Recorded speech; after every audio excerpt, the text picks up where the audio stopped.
call me Mystic Mike because I predict these things. Quang Le takes on Santiago Luna this Saturday at UFC Noche. And this is another one of those fights that was kind of put together last second. Quang Le was supposed to be taking on David Martinez, who got pulled up to take on Rafa. So now Santiago Luna is taking this fight on short notice, which not terrible. You know, Quang Le's been in the UFC for a little bit, doesn't have tons of experience though.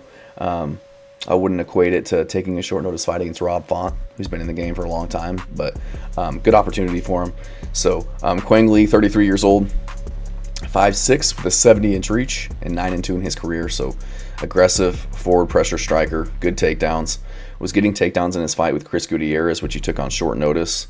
Had his back at one time, I believe. So good straight combinations, high left head kicks. Wasn't checking kicks very well against Long Zhao in his fight, kind of getting his legs beat up by Chris Gutierrez, which is a concern. But Jiu-Jitsu purple belt, showing some good grappling as of late. You know, Gaston Bolognio's got the rear naked choke on him, which, you know, Gaston Bolognio isn't the world's best grappler, as we've come to find out. But has 100% takedown defense, good at catching kicks, getting takedowns. We saw that in the Bolaños and Gutierrez fight. So Santiago Luna, 21 years old, 5'9", with a 71-inch reach and 6-0, undefeated. He's going to be 12 years younger. Same height with a 1-inch reach advantage. So Santiago Luna is a national wrestling champion in Mexico, so really good wrestling pedigree going into this one. Kind of has wild striking. Wasn't the most technical early on when I was watching his fights, but looked much improved in his most recent fight that I saw. So it does look like he's making a lot of drastic improvements in his striking. I shouldn't say he's wild striking. His striking was wild earlier on, but he's really cleaned it up. And making a lot of improvements in my mind. And he's only 21 years old, undefended, has a lot of skills, so a lot of potential in the game, in my opinion. So does a really good job of striking into the clinch, kind of using his strikes to get into his takedowns, and looks immediately for the back once he does get there. He's got 3 rear naked chokes on his record, 4 submissions, 2 KOs.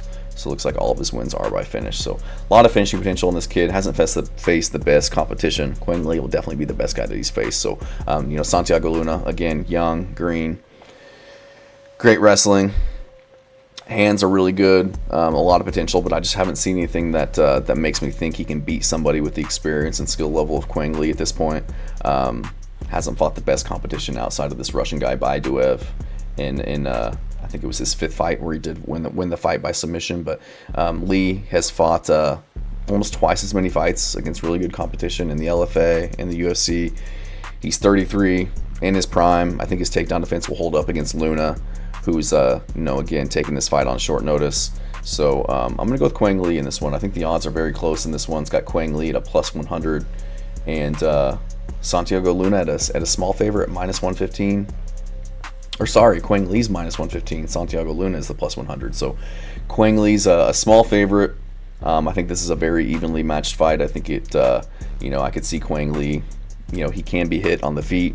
Has been knocked out before, and Santiago Luna, you know, ever improving hands. His takedown threat's only gonna help to set up his hands, as Quang Le's not sure if he's gonna be shooting or throwing hands. So. Curious to see how this one plays out, but I'm going to go with Quang Le's experience, his, fight IQ, considering he's had more fights. You know, he's fought the better competition. So I'm going to go with Quang Le. I think he can get this one done by decision. Thanks.